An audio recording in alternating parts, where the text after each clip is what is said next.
ನಮಸ್ಕಾರ, on spot ನ್ಯೂಸ್ಗೆ ಸ್ವಾಗತ. ನಾನು ಅಕ್ರಮ್ ಮೊಮಿನ್. ಕರ್ನಾಟಕ ಕೇಂದ್ರೀಯ ವಿಶ್ವವಿದ್ಯಾಲಯದಲ್ಲಿ ದಲಿತ ಮತ್ತು ಹಿಂದುಳಿದ ವರ್ಗಗಳ ವಿದ್ಯಾರ್ಥಿಗಳಿಗೆ ವಿನಾಕಾರಣ ಮಾನಸಿಕ ಕಿರುಕುಳ ನೀಡುತ್ತಾ ಕೋಮು ದ್ವೇಷ ಬಿತ್ತಲು ಯತ್ನಿಸುತ್ತಿರುವ ಕುಲಪತಿ ಪ್ರೊಫೆಸರ್ ಭಟ್ಟು ಸತ್ಯನಾರಾಯಣ ತಮ್ಮ ವರ್ತನೆ ತಿದ್ದುಕೊಳ್ಳದೆ ಹೋದರೆ ಹೋರಾಟ ರೂಪಿಸಲಾಗುವುದು ಅನಿವಾರ್ಯವಾಗಲಿದೆ ಎಂದು ನಟ ಹಾಗೂ ಪ್ರಗತಿಪರ ಚಿಂತಕ ಚೇತನ್ ಅಹಿಂಸಾ ಎಚ್ಚರಿಕೆ ನೀಡಿದ್ದಾರೆ. ಕಲಬುರಗಿ ನಡೆದ ಪತ್ರಿಕಾ ಭವನದಲ್ಲಿ ಏರ್ಪಡಿಸಿದ ಸುದ್ದಿಗೋಷ್ಠಿಯನ್ನು ಉದ್ದೇಶಿಸಿ ಮಾತನಾಡಿದ ಅವರು, ಸಂಶೋಧನಾ ವಿದ್ಯಾರ್ಥಿ ನಂದಪ್ಪ ಸೇರಿದಂತೆ ಇತರ 11 ವಿದ್ಯಾರ್ಥಿಗಳು ತಮ್ಮ PhD ಕ್ಷೇತ್ರ ಕಾರ್ಯವನ್ನು ನಿಗದಿತ 5 ವರ್ಷಗಳಲ್ಲಿ ಪೂರೈಸಿಲ್ಲ. ಈ ಎಲ್ಲ ವಿದ್ಯಾರ್ಥಿಗಳ PhD ಕಾರ್ಯ ರದ್ದುಪಡಿಸಲಾಗಿದೆ. ಇಂತಹ ನಿರ್ಣಯ ಕೈಗೊಳ್ಳುವ ಮೂಲಕ ಪ್ರತಿಭಾನ್ವಿತ ದಲಿತ ವಿದ್ಯಾರ್ಥಿಗಳಿಗೆ ಉದ್ದೇಶಪೂರ್ವಕವಾಗಿಯೇ ಕಿರುಕುಳ ನೀಡಲಾಗುತ್ತಿದೆ ಎಂದು ಟೀಕಿಸಿದರು. 5 ವರ್ಷಕ್ಕಿಂತಲೂ ಹೆಚ್ಚಿನ ಅವಧಿಗೆ PhD ಕ್ಷೇತ್ರ ಕಾರ್ಯ ಮಾಡುತ್ತಿರುವ ಸಾಕಷ್ಟು ವಿದ್ಯಾರ್ಥಿಗಳಿಗೆ ಈಗಲೂ ಸಂಶೋಧನಾ ಕಾರ್ಯಕ್ಕೆ ಯಾವುದೇ ಸಮಯ ಸೀಮೆ ವಿಧಿಸದೆ ಅನುಕೂಲ ಮಾಡಿಕೊಡಲಾಗಿದೆ. ಇನ್ನೊಂದೆಡೆ ನಂದಪ್ಪ ಸೇರಿದಂತೆ ಇತರ 11 ವಿದ್ಯಾರ್ಥಿಗಳಿಗೆ 5-6 ವರ್ಷಗಳಲ್ಲಿ PhD ಕ್ಷೇತ್ರ ಕಾರ್ಯ ಮುಗಿಸಿಲ್ಲ ಎನ್ನುವ ಕಾರಣ ನೀಡಿ ಅವರ ಸಂಶೋಧನಾ ಕಾರ್ಯ ರದ್ದುಪಡಿಸಿರುವುದು ಯಾವ ನ್ಯಾಯ ಎಂದು ಪ್ರಶ್ನಿಸಿದ ಅವರು, ಒಬ್ಬೊಬ್ಬರಿಗೆ ಒಂದೊಂದು ರೀತಿಯ ನಿಯಮ ಅನುಸರಿಸಬೇಕೆಂಬ ನಿಯಮ ಎಲ್ಲಿದೆ ಎಂದರು. ಇವತ್ತು 2 ಮುಖ್ಯವಾದ ವಿಚಾರಗಳ ಬಗ್ಗೆ ಪ್ರಸ್ತಾಪ ಮಾಡೋಕ್ಕೆ ನಾನು ಬಂದಿದ್ದೀನಿ.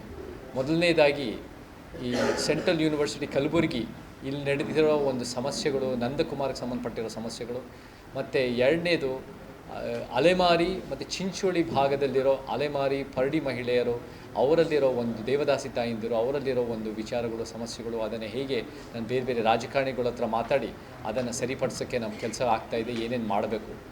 ಮೊದಲನೇದಾಗಿ ಸೆಂಟ್ರಲ್ ಯೂನಿವರ್ಸಿಟಿ ಕಲಬುರಗಿನಲ್ಲಿ ನಾನು ಕೂಡ 1 ವರ್ಷದ ಹಿಂದೆ ಯಾವಾಗ ನಂದಕುಮಾರ್ ಒಂದು ಉಪವಾಸ ಸತ್ಯಾಗ್ರಹ ಮಾಡಿದ್ರು, ಆ ಸಂದರ್ಭದಲ್ಲಿ ಅವ್ರ ಜೊತೆ ನಾನು ಕೂಡ ಬೆಂಬಲ ಸೂಚಿಸಿದ್ದೆ. ಈ ಸಲ ಗೊತ್ತಾಯಿತು, ಇದೇ ಮಾರ್ಚ್ ತಿಂಗಳಲ್ಲಿ ಈ ಸೆಂಟ್ರಲ್ ಯೂನಿವರ್ಸಿಟಿ ಕಲಬುರಗಿನಲ್ಲಿರೋ 12 ವಿದ್ಯಾರ್ಥಿನಿಯವರ PhDನ ಕ್ಯಾನ್ಸಲ್ ಮಾಡಿದ್ದಾರೆ. ಈ ಕ್ಯಾನ್ಸಲ್ ಮಾಡಿರೋ ಯಾವುದೋ ಒಂದು ಉತ್ತಮ ಕಾರಣ ಇಲ್ಲ. ಆ ಕ್ಯಾನ್ಸಲ್ ಮಾಡಬಾರ್ದು ಅಂತ ಎಲ್ಲ ದಾಖಲೆಗಳು ಸಹ ನಮ್ಮ ಹತ್ರ ಇದೆ. 6 ವರ್ಷ ಮಿನಿಮಮ್ ಇರಬೇಕು ಅಂತ. ಸೊ ನಾವೇನು ಹೇಳ್ಕೊತೀವಿ, ನಮ್ಮ ಮುಖ್ಯವಾದ ಬೇಡಿಕೆ ಅಂದರೆ ನಂದಕುಮಾರು ಮತ್ತು ಇನ್ನೊಂದು 11 ಜನ ವಿದ್ಯಾರ್ಥಿನಿಯವರಿಗೆ ರೀಇನ್ಸ್ಟೇಟ್ ಮಾಡಬೇಕು, ಆ ರದ್ದನ್ನು ತೆಗೆದಾಕಬೇಕು ಅನ್ನೋದು ಭಾಳ ಮುಖ್ಯವಾದ ಬೇಡಿಕೆ ನಮ್ಮದು. ಮತ್ತು ಎರಡನೇದು, ಹೌದು ನಂದಕುಮಾರ್ ಅವರು ಹೋರಾಟ ಮಾಡ್ತಾ ಇದ್ದಾರೆ, ಅನ್ಯಾಯದ ವಿರುದ್ಧ ಹೋರಾಟನೂ ಒಂದು ಭಾಳ ಮುಖ್ಯವಾದ ಶಿಕ್ಷಣೆ.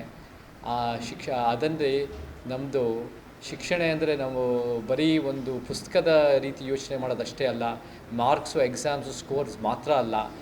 ಒಂದು ಭಾಳ ಮುಖ್ಯವಾದ ಎಜುಕೇಷನ್ ಅಂದಾಗ ಏನಂದರೆ ಅದರಲ್ಲಿ ಅನ್ಯಾಯದ ವಿರುದ್ಧ ನಿಂತ್ಕೊಳ್ಳೋದು, ಹೋರಾಟದ ಶಿಕ್ಷಣ ಏನೋ ಭಾಳ ನಮಗೆ ಮುಖ್ಯ ಆಗುತ್ತೆ. ಸೊ ಆ ನಿಟ್ಟಿನಲ್ಲಿ ಆ ರೀತಿ ಮಾಡ್ಕೊಂಡ್ಬಂದಿದ್ದಾರೆ. ಆದರೆ ಅವ್ರ ಮೇಲೆ ಸಣ್ಣ ಒಂದು ಉದ್ದೇಶಪೂರ್ವಕವಾಗಿ ಚಿಕ್ಕದನ್ನು ದೊಡ್ಡದು ಮಾಡಿ ಅವ್ರ ಕಂಪ್ಲೇಂಟ್ಸ್ ಹಾಕಿದ್ದಾರೆ. ಅವ್ರ ಮೇಲೆ ಎಲ್ಲೋ ಒಂದು ಕಡೆ ಬಟ್ಟೆ ಕದ್ದಿದ್ದಾರೆ, ಚಪ್ಪಲಿ ಕದ್ದಿದ್ದಾರೆ, ಮತ್ತು ಹಲವಾರು ಬೇರೆ ಬೇರೆ ಕಾರಣಗಳಿಗೆ ಅವ್ರ ಮೇಲೆ 4 ಪೊಲೀಸ್ ಕಂಪ್ಲೇಂಟ್ ಹಾಕಿರೋದ್ರಲ್ಲಿ ಒಂದಲ್ಲಿ ರಿಪೋರ್ಟ್ ಮಾಡಿದ್ದಾರೆ. ಬಟ್ ಇನ್ನೂ 3 ಕಂಪ್ಲೇಂಟ್ ಇದೆ. ಆ 3 ಕಂಪ್ಲೇಂಟನ್ನು ರದ್ದು ಮಾಡಿ ಆ 3 ಕಂಪ್ಲೇಂಟ್ಸ್ ಯಾರಿದ್ದಾರೆ ಅದು ವಾಪಸ್ ತೊಗೋಬೇಕು ಅನ್ನೋದು ಎರಡನೇ ಮುಖ್ಯವಾದ ಬೇಡಿಕೆ. ಅದು ನಂದಕುಮಾರು ಇಂಥ ಒಂದು ಉದ್ಯೋನ್ಮುಖ ಒಂದು ಯುವಕ, ಯಾವ ಒಂದು ಯುವಕದಲ್ಲಿ ಒಂದು ಭಾಳ ಪ್ರತಿಭೆ ಇದೆ, ಸಮಾಜಮುಖಿ ಕಾಳಜಿ ಇದೆ, ಇಂಥ ಯುವಕರು ಬೆಳಿಬೇಕು. ಆದರೆ ಇವತ್ತು ಏನಾಗ್ತಾ ಇದೆ ಅಂದರೆ ಎಲ್ಲೋ ಒಂದು ಕಡೆ ರೋಹಿತ್ ವೆಮುಲಾನಲ್ಲಿ ಹೈದರಾಬಾದ್ ಯೂನಿವರ್ಸಿಟಿನಲ್ಲಾಗಿರೋ ಸಮಸ್ಯೆ ಥರ ಇಲ್ಲೂ ಕೂಡ ವ್ಯವಸ್ಥಿತವಾಗಿ ಅಲ್ಲಿರೋ ಸ್ಥಾಪಿತ ಪಟ್ಟಭದ್ರ ಹಿತಾಸಕ್ತಿಗಳು ಎಲ್ಲೋ ಒಂದು ಕಡೆ ನಂದಕುಮಾರ್ ಮೇಲೆ, ಬೇರೆ ಬೇರೆ ವಿದ್ಯಾರ್ಥಿನಿಯರ ಮೇಲೆ ಎಲ್ಲೋ ಒಂದು ಕಡೆ ಅವರ ಅಸ್ತ್ರ ಆಗಿ ದಾಳಿ ಮಾಡ್ತಾ ಇದ್ದಾರೆ ಅಂತ ನಮಗೆ ಕಾಣ್ತಾ ಇದೆ. ಇದನ್ನು ನಿಲ್ಲಿಸಬೇಕು. ಮತ್ತು ಮೂರನೇದು ಏನಂದರೆ ನಮ್ಮ ಬೇಡಿಕೆ, ಅಲ್ಲೇನು ಕೇಸರೀಕರಣ ಮತ್ತು ಸಂಗೀತ. ಕಲಬುರಗಿಯ ಮಣ್ಣೂರು ಮಲ್ಟಿ ಸ್ಪೆಷಾಲಿಟಿ ಆಸ್ಪತ್ರೆ ಕಲ್ಯಾಣ ಕರ್ನಾಟಕ ಭಾಗದ ಪ್ರಸಿದ್ಧ ಆಸ್ಪತ್ರೆಗಳಲ್ಲಿ ಒಂದಾಗಿದೆ. ಡಾಕ್ಟರ್ ಫಾರೂಕ್ ಮಣ್ಣೂರು ಸಾರಥ್ಯದಲ್ಲಿ ಅತ್ಯಂತ ಅನುಭವಿ ವೈದ್ಯರಿಂದ ಉತ್ತಮ ಚಿಕಿತ್ಸೆ ನೀಡಲಾಗುತ್ತಿದೆ.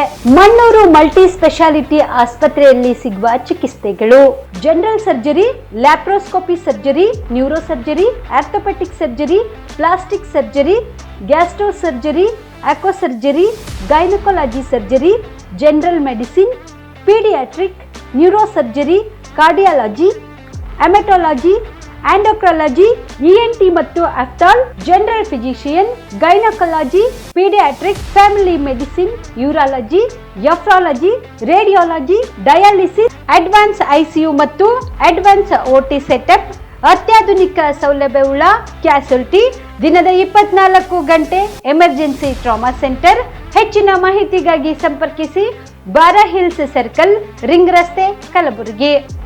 Phone number 9538786108.